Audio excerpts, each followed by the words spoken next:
Matt, what's going on down in Alabama? Judge Moore, we got CNN and MSNBC on here, but it's all, I got the Joy Reid show. Let me tell the audience, there's nothing better for me to be doing radio in the morning here and listening to the Voice of America and these callers, and I got Joy Reid up there ripping our face off nonstop on MSNBC. It's like two alternative universes. Boyle, what's going on in Alabama?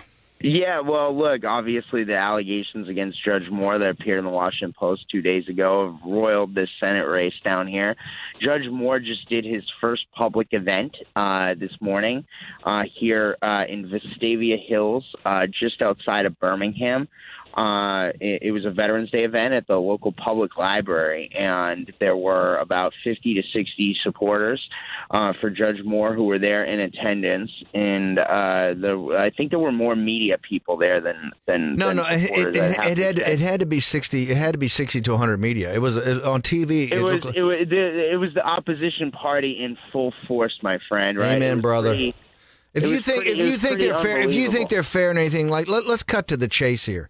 The Jeff Bezos, Amazon, Washington Post, the weaponized the hit on Donald J. Trump on Billy Bush weekend. The same Bezos, Amazon, Washington Post, okay, weaponized this hit on Judge Roy Moore. Is there any doubt in your military mind, Matt Boyle, that's the truth? That's 100% the truth. This is a weaponization of – look, here's the deal. Judge Moore has been in the public eye for 40 years, okay? He was when this supposedly happened, he was an assistant district attorney. He's been in 5 statewide elections. He's been in the center of major national controversies for 20 years. There's been national reporters, people that we know that have been coming down here and doing profiles on this guy for really since the early 2000s, the late 90s, right? I mean, Josh Green did a big profile on him back in for the Atlantic before he moved over to Business Week back in the early 90s when Karl Rove was coming after him. There's been tens and tens of millions of dollars spent against Judge Moore for decades. Because he represents a threat to the established political order in Washington, D.C., and the political class in Washington and really in Montgomery. And he's been a guy who's been standing up to the political class, whether it be the Ten Commandments fight or same-sex marriage or judicial supremacy and so on and so forth, for years and years and years. And so, again, for this to come out right now is pretty shocking, right? And that's the argument that the judge made in his speech this morning is he laid out the case that the Washington Post, all of a sudden, when he became the Republican nominee for the United States Senate on September 26th in this special election, they started launching a series of attacks on him. They endorsed his opponent. So they started attacking the Foundation for Moral Law, which is his foundation. They attacked his wife. They attacked him. And now this smear. And again, we don't want to get into victim shaming or anything like that. But again, the timing of this is very suspect. The details around it are circumspect. And I think the judge has a really solid case. And look, the people that were there at the event, the supporters there for Judge Moore, they gave him 2 standing ovations when he started criticizing the Washington Post and really. But here's the question. Here's the question before us. This is the question that's got to be answered. Mm-hmm. This question's got to be answered, and it is going to be answered because we're going to get the answer. Okay, we know. Here's the interconnection. Here's how they're linked. Mm-hmm. I think they're linked, and we're going to find out. But I'm going to commit to this radio audience and everybody that goes to Breitbart. Okay, and the good folks of Alabama. It's quite interesting. We know now that this dossier that was dumped on Donald Trump, pack of lies, this dossier, by British intelligence, wherever this guy was, right? Dossier had its origins in Republican opposition. Not Republican opposition. Let's call it what it is. Paul Singer. Right. Who's Paul? He's Paul Singer, one of the biggest donors in the Republican Party. No, everybody else is afraid to say it. Breitbart and Stephen K. Bannon and Matt Boyle not afraid to say it. Paul Singer, the Washington Free Beacon. Was it Goldfarb and that crowd over there? Crystal, Bill, all the Never Trump guys. Okay, Understand something, America. They're the ones that did that dossier. Right? They're the ones who put that dossier together, and stuff is so crude So crude. A pack of lies. To put a pack of lies about that together on a man that's running for president of the United States, and then to hand it off to the Democrats. His name is Paul Singer, and guess what? On Breitbart News and on Breitbart, we hold these guys accountable. I don't care if he's worth $5 billion. That does not matter to me. Okay, I got plenty of money, right? I got a daughter, graduate from West Point, sat on Saddam Hussein's throne with her weapon. I can die a happy man, okay? I did my duty, okay? Paul Singer doesn't mean anything to me. All the flunkies that work for Paul Singer don't mean anything to me. And guess what, brothers? We're coming for you guys, okay? Write it down, all of you. And I got to tell you, if we find out that they're Republican operatives, this thing, Mitch McConnell, all these guys piling in, and little Bobby Corker today, that whole posse. Guess what, folks? On Billy Bush weekend, I was there. Okay, when they all bailed. Campaigns come down. You got to have the strategy right. You got to have the tactics right. You got to make sure the plane shows up on time. You got to make sure the crowd's there. You got to do all of that. Okay, that's all the stuff that happens every day. Campaigns are like warfare. It comes down to one or two decisions. Okay, in the middle of a battle, it comes down to one or two decisions. Now, one decision is going to lead to victory, and the other decision is going to lead to defeat. Okay, that was Billy Bush weekend. Okay, and all that stuff that Donald Trump got attacked on, they tried to destroy him and his family, the politics of personal destruction. It's the politics of personal destruction down in Alabama. Have you heard one issue debated down there? Have you heard anything? No. This is about destroying Roy Moore. And you know why they want to destroy Roy Moore? They want to destroy anybody that will step up and speak in your behalf, whether it's Donald Trump, whether it's Judge Roy Moore, whether it's Breitbart News, they're at full-out war. And you know what our response is? Bring it. Bring it. You have not seen anything yet. You think we're going to back down 1 inch? You are dead wrong, folks. Paul Singer, write this down. And you and these Republican scumbags, and that's what you are, you operatives. And here's the good news, folks. We know your names, and more importantly, folks, we know your clients. Okay? This is called take out the sword and throw away the scabbard.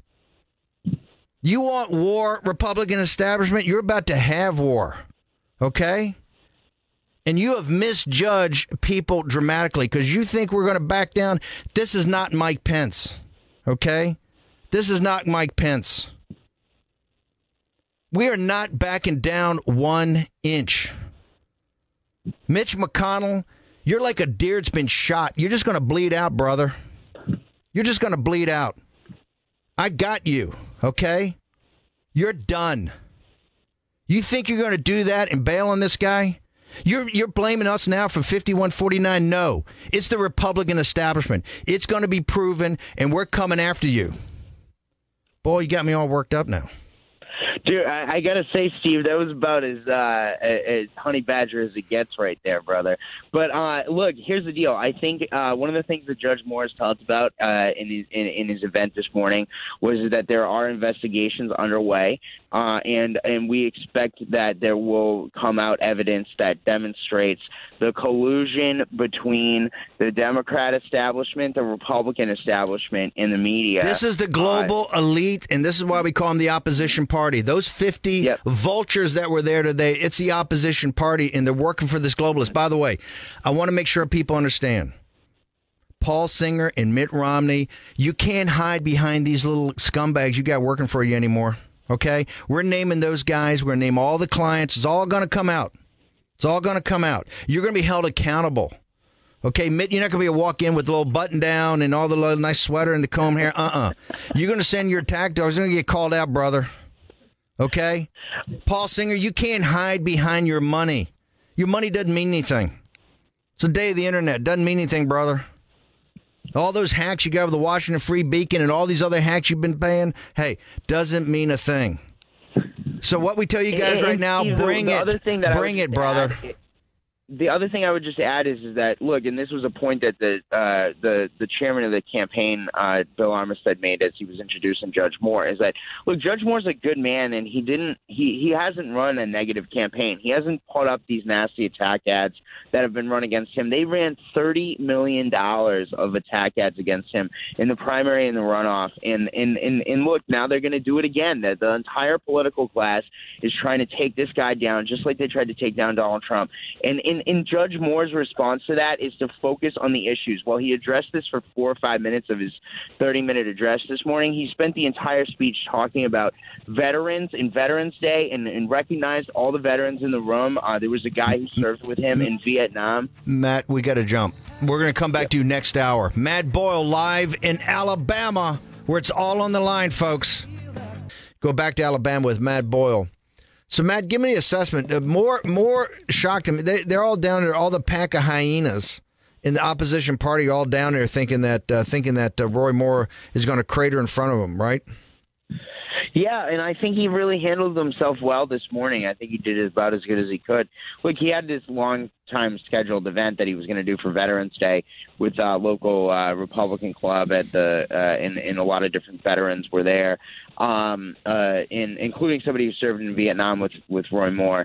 He spent the vast majority of his speech this morning. He's talked for about 25 minutes. He spent the vast majority of the speech talking about the sacrifice that veterans make for us, the importance of the Pledge of Allegiance, the national anthem, so on and so forth, and then address the allegations in the last few minutes of his speech. But the way that he handled it, I really think he's doing well. Look, here's the point. The one thing that's pretty clear, and we're seeing this based off of a number of this isn't just Breitbart. This isn't just my read. This is all the different news reads out there. From CNN has done a story on this. The NBC News has. Those are national media outlets. The local ABC affiliate here has also done a story. They actually went out to a town and asked as many people as they possibly could whether they believe the allegations. They couldn't find a single person.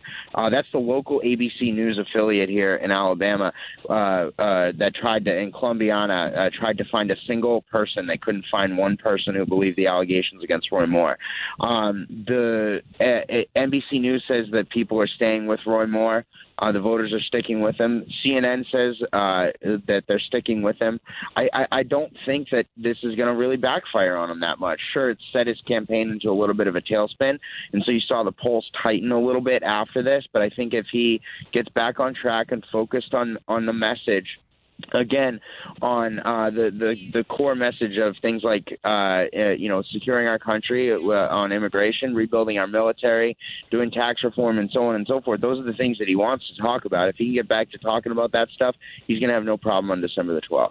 Matt Boyle, he's down in Alabama doing reporting on the scene. We got other reporters down there. By the way, it's the hottest place in America right now. They're flooding the zone down there with the opposition party. They're all over everything. Matt, thank you so much for doing that.